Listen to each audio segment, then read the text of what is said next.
तो दोस्तों ये खबर आप में से ज़्यादातर लोगों को पसंद नहीं आएगी, लेकिन ये बिल्कुल सही खबर है क्योंकि इसकी कंफर्मेशन कर दी है सैटेलाइट इमेज ने। जी हाँ, इसकी सैटेलाइट इमेज प्रॉपर सबूत के तौर पर सामने आ चुकी हैं, जो मैं आपको इस वीडियो में दिखाऊंगा भी। लेकिन उससे पहले खबर जान लेते हैं और इस खबर की जितनी भी डिटेल्स हैं उन्हें भी समझ लेते हैं। तो दोस्तों खबर निकलकर सामने ये आई है कि रूस का जो क्राइमिया है, स्क्रीन पर आप इसकी मैप में लोकेशन देख सकते हैं, इसी क्राइमिया के अंदर एक पोर्ट पड़ता है जिसका नाम है सेवास्तोपोल। और ये सिर्फ एक पोर्ट नहीं है जिसके जरिए रूस व्यापार करता हो दुनिया भर के देशों से, ये एक बहुत बड़ा सैन्य बेस भी है। कितना बड़ा? दरअसल रूस के पास इससे ज़्यादा शक्तिशाली सैन्य बेस कोई और नहीं है। रूसी नौसेना के जितने भी बड़े वॉरशिप होते हैं, जितने भी बड़े हथियार होते हैं, सब यहीं पर तैनात रहते हैं। और पिछले 1.5 साल से रूस की वायुसेना ने जितने भी हवाई हमले किए हैं ना यूक्रेन पर, उसमें से 40% यहीं से किए गए हैं। और जितने भी पानी से अटैक किए गए हैं, यानी कि नौसेना ने जितने अटैक किए हैं,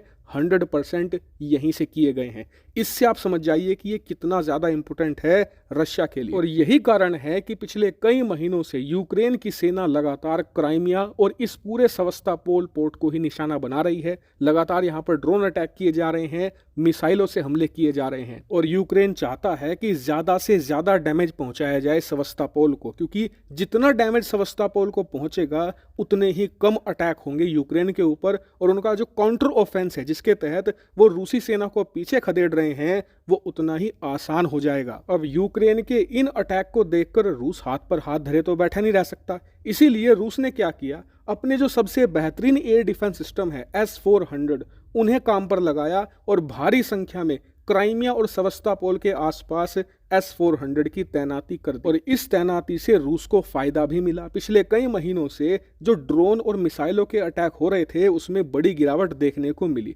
अब इस बात से यूक्रेन चिढ़ गया और यूक्रेन ने कहा कि अब सेवास्तोपोल को बाद में देखेंगे, सबसे पहले रूस के इन S-400 को ही हम निशाना बनाएंगे। और इसके लिए इन्होंने काम पर लगाया अपनी एक खास मिसाइल जिसका नाम था V-2-360 नेपच्यून मिसाइल। दरअसल ये एक सबसोनिक मिसाइल है, स्पीड इसकी बहुत कम है लेकिन इफेक्टिवनेस इसकी हद से ज़्यादा है। और उसी का फायदा यूक्रेन को अब देखने को मिला है।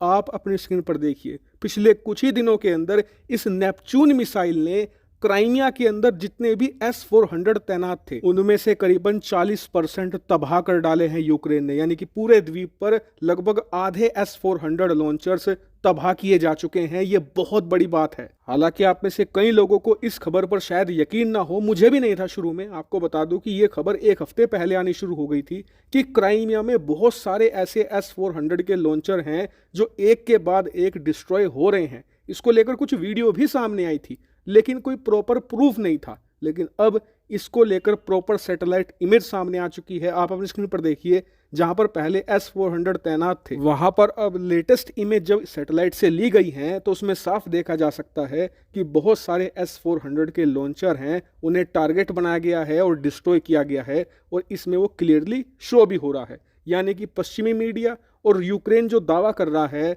उसमें सच्चाई बिल्कुल है। और देखिए, ये खबर रूस के लिए तो चिंताजनक है ही, क्योंकि उसे भारी नुकसान हुआ है। एक S-400 सिस्टम ही $1 अरब से ज्यादा का होता है। और इस युद्ध में रूस कई S-400 खो चुका है। आपको बता दूं कि पिछले साल जून के महीने में मॉस्को के आसपास S-400 था, वो तबाह हुआ था। उसके बाद सितंबर में पिछले साल एक डिस्ट्रॉय हुआ। फिर इसी साल के शुरुआत में जनवरी के महीने में भी इनके S-400 को रास्ते में ही डिस्ट्रॉय कर दिया गया था। उसकी फोटो आप स्क्रीन पर देख भी सकते हैं। यानी कि इस युद्ध में रूस अपने कई S-400 खो चुका है और कई अरब डॉलर का भयानक नुकसान झेल चुका है। और बात सिर्फ पैसों की नुकसान की नहीं है, इमेज भी। रूस दावा करता है कि हमारा S-400 दुनिया का बेस्ट एयर डिफेंस सिस्टम है, इसका मुकाबला कोई नहीं कर सकता। ये स्टेल्थ लड़ाकू विमानों को भी रोक सकता है और खतरनाक से खतरनाक मिसाइल को भी। लेकिन इस पूरे युद्ध के दौरान S-400 की जो परफॉर्मेंस है वो क्वेश्चनेबल रही है, क्योंकि रूस की राजधानी मॉस्को तक को ये नहीं बचा पाया है। और इसका सबसे बड़ा सबूत है इसी साल की शुरुआत में हुआ रूसी संसद पर हमला, जिसमें रूस की संसद को उस समय गार्ड कर रहा था S-400।